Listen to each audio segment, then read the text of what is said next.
Mi magyarok mindig azt gondoljuk, hogy nagyon kicsi ország vagyunk, és a magyar nyelv az egy kicsi nyelv, és ezért mindig próbálunk nagyobbnak tűnni, nagyobbnak látszani.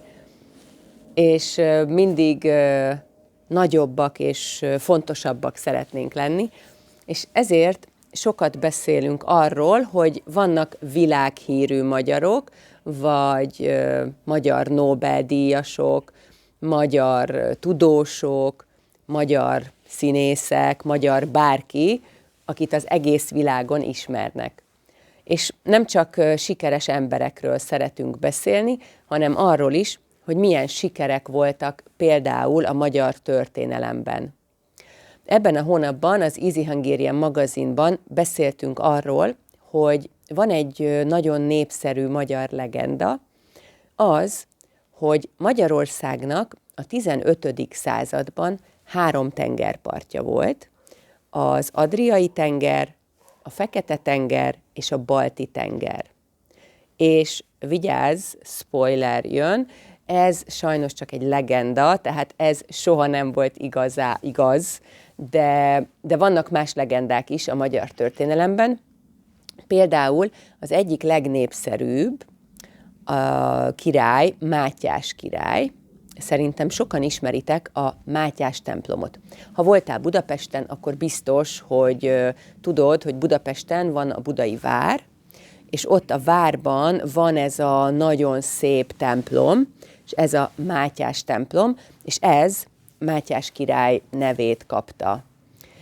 És Mátyás király egy nagyon pozitív figura, nagyon népszerű a magyarok között, rengeteg legenda van róla, például az, hogy nagyon igazságos volt, és sok olyan történet van, amiben Mátyás király álruhát húz, vagyis felvesz egy olyan ruhát, amiben nem látszik, hogy ő király, tehát úgy néz ki, mint egy szegény ember. És ezekben a történetekben Mátyás király álruhában, vagyis szegény ember ruhában megy az országban, és ott segít az embereknek, vagy látja, hogy milyen problémák vannak. És ezek a történetek nagyon népszerűek, és minden magyar ismeri őket, a kisgyerektől az idősekig, tényleg mindenki. Amikor én kisgyerek voltam, sok olyan mesét vagy rajzfilmet láttam, ami Mátyás királyról szólt, és ezért ezek a történetek a magyar kultúrának a részei. De sajnos ezek nem igazak, valószínűleg, de nagyon szeretjük, hogy van egy ilyen figura, egy ilyen alak a magyar történelemben, aki állítólag nagyon igazságos volt, az emberek nagyon szerették, és nagyon jó király volt, és nagyon jó volt az átlag emberekkel is. Azt gondolom, hogy ez nem csak magyar specialitás. Tehát szerintem minden országban, vagy minden nemzetnek vannak hasonló figurái, vagy vannak hasonló történetei, mert talán ez egy természetes emberi dolog, hogy szeretünk fontosak lenni, és nagyok lenni. És szerintem a magyar embereknek az is mindig nagyon fontos, hogy vannak olyan magyarok, akik valami nagy dolgot csináltak, vagy az egész világon híresek. És mindig nagyon büszkék vagyunk arra, hogy ebből a kicsi országból van egy ember, akit sokan ismernek, vagy hogy ez a kicsi ország nagyon jó valamiben. Az én gyerekkoromban 2 dolog volt, amiről gyakran beszéltek.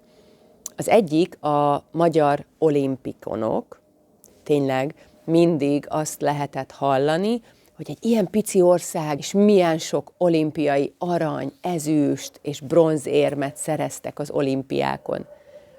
És már nem vagyok gyerek, már felnőtt vagyok, de még mindig sokat lehet erről hallani, amikor olimpiai év van, akkor nagyon sokat beszélnek arról az emberek, hogy ó, látod, milyen sok pontunk van az olimpián, vagy milyen sok érmünk.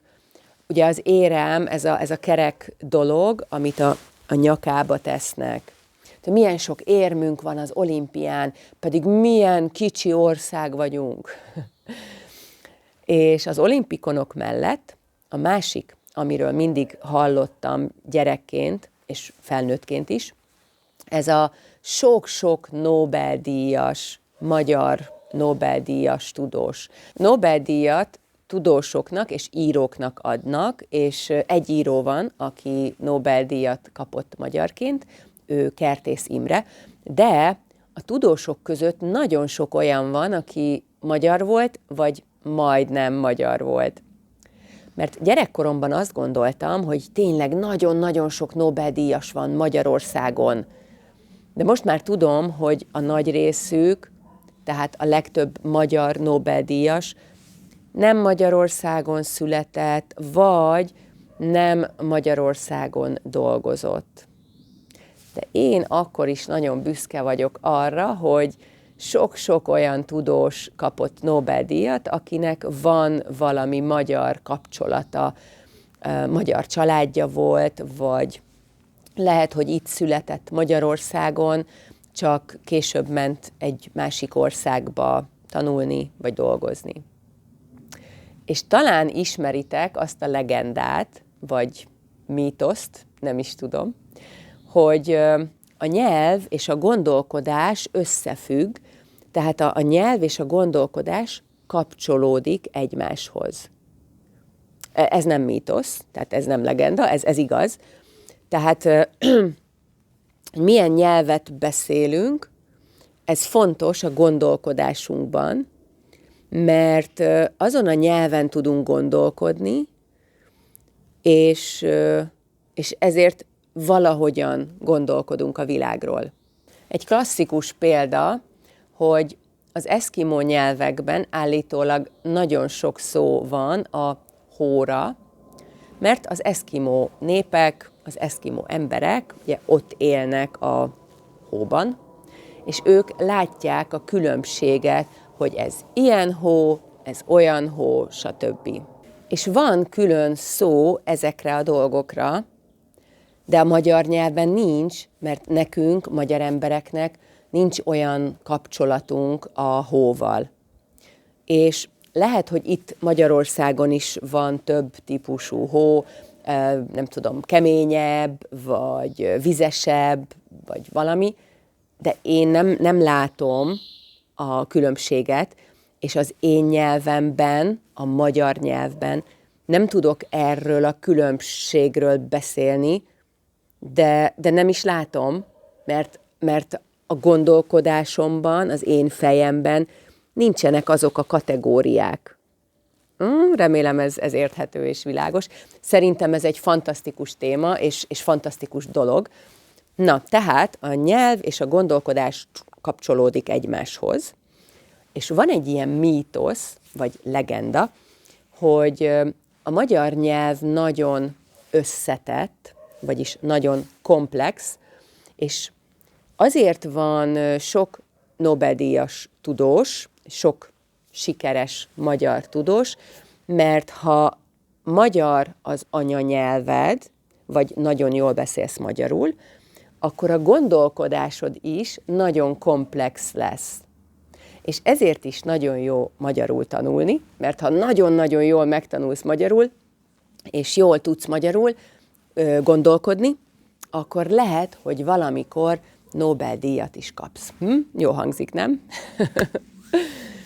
Jó, ha tanulgatsz magyarul, tehát néha csinálsz valamit, néha tanulsz egy kicsit, néha nem, de szeretnél több struktúrát, és szeretnél egy ilyen accountability partnert, akkor gyere és nézd meg a klubot, ami egy nagyon szuper hely lett, mert nem csak extra anyagokat kapsz, tehát extra videókat, vagy extra feladatokat, hanem tényleg minden héten segítek abban, hogy most mit csinálj. Most ezt olvasd, most írj nekem egy hasznos szót, amit szeretnél tudni, most válaszolj egy kérdésre nagyon röviden a chatben. Szerintem jó a klubban lenni, az Easy Hungarian klubban, mert tudsz minden nap csinálni valamit, de csak egy kicsi dolgot.